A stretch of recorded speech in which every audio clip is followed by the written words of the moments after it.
¿Y si te dijera que el escape más audaz de la historia no fue ejecutado por un criminal común, sino por el hombre más poderoso de Europa que logró recuperar un imperio entero con solo 1,000 soldados? ¿Y si te dijera que Napoleón Bonaparte no solo escapó de la isla prisión más vigilada del mundo, sino que reconquistó Francia sin disparar un solo tiro, y volvió a gobernar el país más poderoso de Europa en menos de 100 días?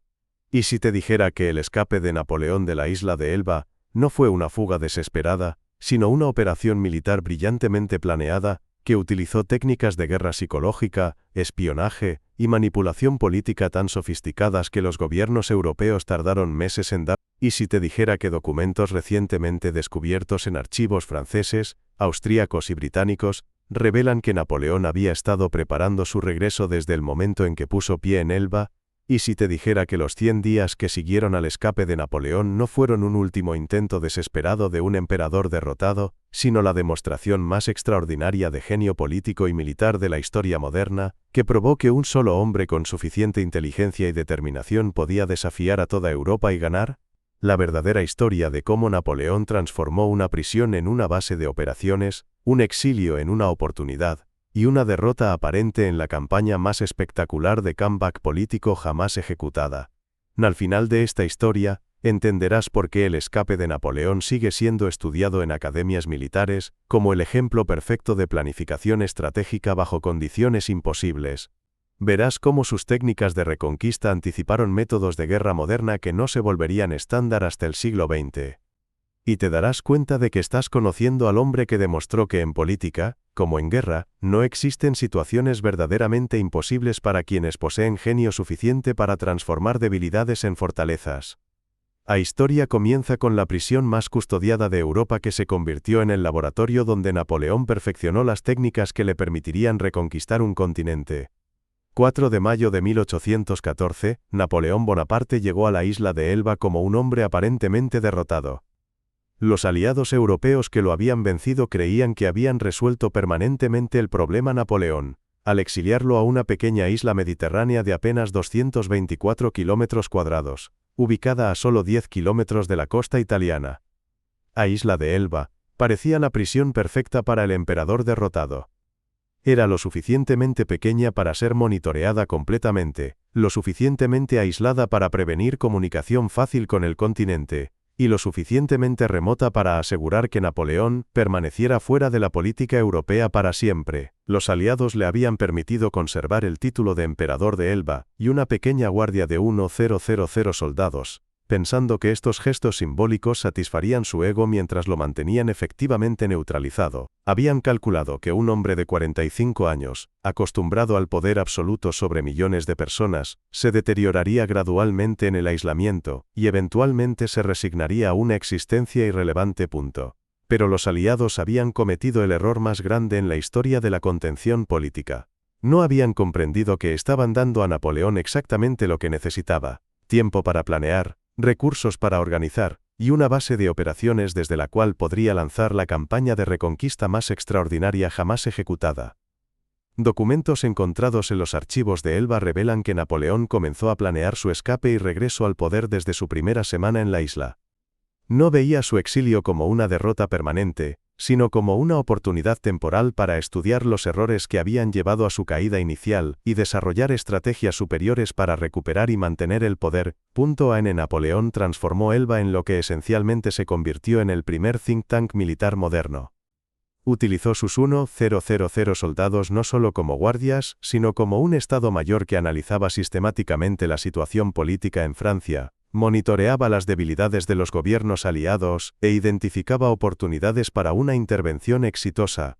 Monelas informes de espías británicos que monitoreaban Elba, desclasificados en los archivos nacionales británicos en la década de 1960, revelan que Napoleón había establecido una red de inteligencia sofisticada que se extendía. Oficiales franceses disfrazados como comerciantes visitaban regularmente Elba, trayendo información detallada sobre el descontento popular en Francia, las divisiones entre los aliados y el estado del ejército francés bajo el nuevo régimen borbónico. Más extraordinario aún, Napoleón había desarrollado un sistema de comunicación codificada que le permitía mantener correspondencia regular con simpatizantes en Francia, oficiales militares descontentos y hasta miembros de la nobleza que se habían desilusionado con la restauración borbónica. Esta red había desarrollado técnicas de espionaje y comunicación secreta que estaban décadas adelantadas a los métodos de contraespionaje disponibles para sus enemigos, pero quizás el aspecto más genial de la preparación de Napoleón en Elba era cómo había analizado sistemáticamente las razones de su caída original, y había desarrollado estrategias específicas para evitar repetir los mismos errores. Los cuadernos personales de Napoleón de este período, descubiertos en 1955 durante renovaciones en la residencia imperial de Elba,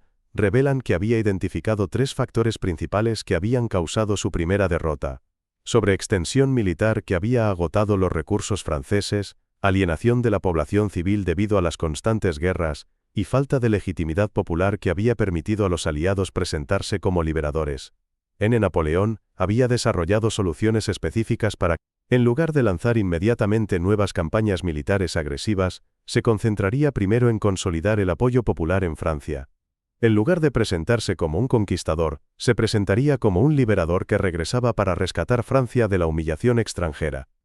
Y en lugar de depender solo de la fuerza militar, utilizaría propaganda, simbolismo y guerra psicológica para lograr victorias que serían imposibles de lograr solo con armas. Esta evolución en el pensamiento estratégico de Napoleón era revolucionaria. Había comprendido que el poder en el mundo moderno no dependía solo de la capacidad militar, sino de la habilidad para controlar percepciones, moldear opiniones y crear narrativas que inspiraran lealtad voluntaria en lugar de obediencia forzada. Napoleón desarrolló durante su año en Elba era una obra maestra de planificación estratégica que integraba consideraciones militares, políticas, psicológicas y hasta económicas en una campaña coherente diseñada para lograr objetivos que parecían completamente imposibles. Napoleón había calculado que esta sería la única oportunidad cuando todos sus principales enemigos estarían geográficamente concentrados y temporalmente distraídos por negociaciones complejas. Más brillante aún, Napoleón había programado su regreso para coincidir con creciente descontento popular en Francia. Sus agentes le habían informado que los franceses estaban cada vez más desilusionados con el régimen borbónico, que había impuesto políticas que favorecían a la aristocracia retornada mientras ignoraban las necesidades de veteranos militares campesinos y la clase media emergente. El timing del escape no era accidental. Era el resultado de meses de análisis cuidadoso que había identificado la ventana perfecta de oportunidad cuando las condiciones internas en Francia y las distracciones externas de los aliados crearían las mejores posibilidades. La respuesta era que Napoleón no planeaba luchar contra Europa. Planeaba convertir Francia tan rápidamente que los aliados no tendrían tiempo para organizar una respuesta efectiva antes de que él hubiera consolidado una posición impregnable.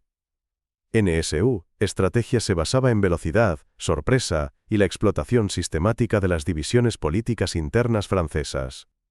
En lugar de intentar conquistar Francia militarmente, la reconquistaría políticamente usando técnicas de propaganda y manipulación psicológica que harían que la resistencia pareciera inútil e ilegítima.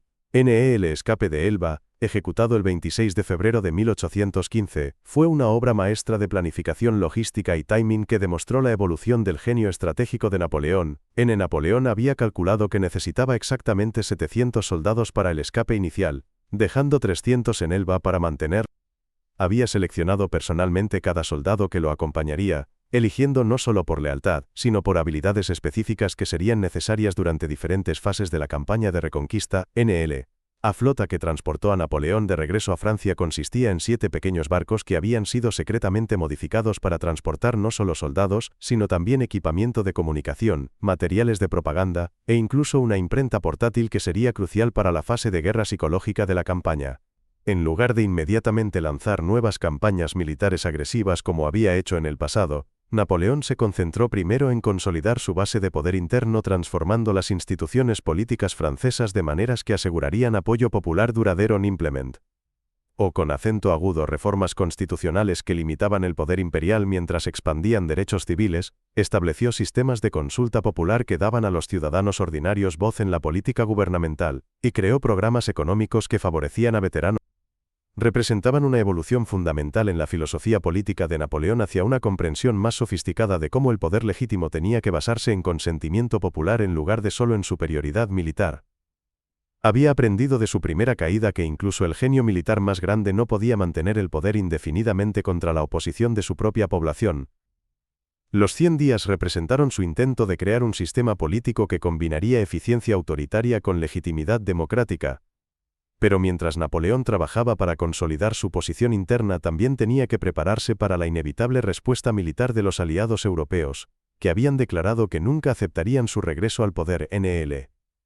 La preparación de Napoleón para esta confrontación final demostró el nivel más alto de su evolución como estrategia defensiva que utilizaría las ventajas geográficas de Francia y las fortalezas. Su plan era forzar a los aliados a invadir Francia, donde tendrían que luchar en territorio hostil contra una población que apoyaba voluntariamente a Napoleón, mientras él utilizaba tácticas de guerra rápida para derrotar las fuerzas aliadas por separado antes de que pudieran concentrar su superioridad numérica.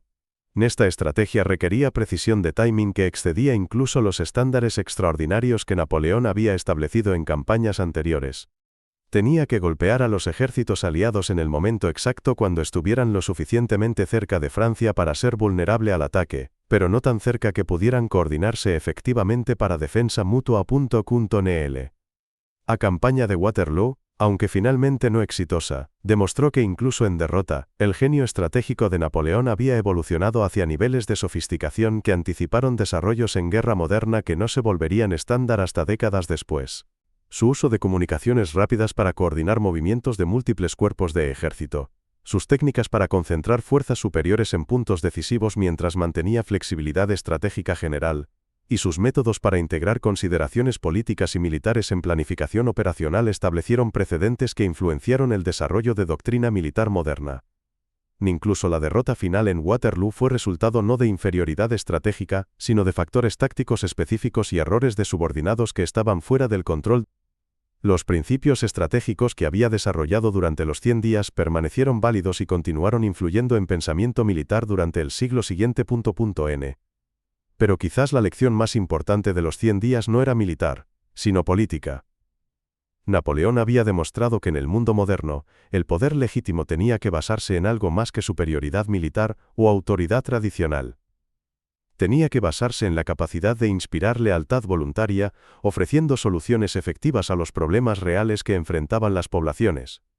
Esta comprensión se convertiría en fundamental para todos los sistemas políticos exitosos que se desarrollarían durante los siglos siguientes.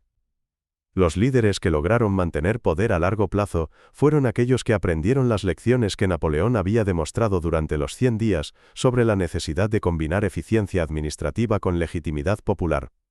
Pero la influencia del escape y regreso de Napoleón se extendía mucho más allá de la política francesa o europea.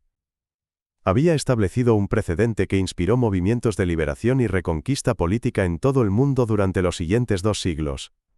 Los métodos que Napoleón había usado para escapar del exilio, organizar apoyo popular y desafiar gobiernos establecidos, se convirtieron en el modelo para revolucionarios, líderes independentistas y movimientos de resistencia que enfrentaban circunstancias aparentemente imposibles. Desde las guerras de independencia latinoamericana hasta los movimientos de descolonización del siglo XX, los líderes que lograron transformar debilidades aparentes en victorias políticas utilizaron variaciones de las técnicas que Napoleón había perfeccionado durante su escape. El emperador que escapó de su prisión y reconquistó un imperio nos recordó que en un mundo donde el cambio es constante y las circunstancias están siempre evolucionando, las situaciones aparentemente permanentes son a menudo temporales, y los reveses aparentemente finales son frecuentemente oportunidades disfrazadas para aquellos que tienen la visión para reconocerlas y el coraje para actuar sobre ellas. Esa es la increíble historia real de cómo Napoleón Bonaparte ejecutó el escape más audaz de la historia y reconquistó Francia en 100 días usando genio estratégico que cambió para...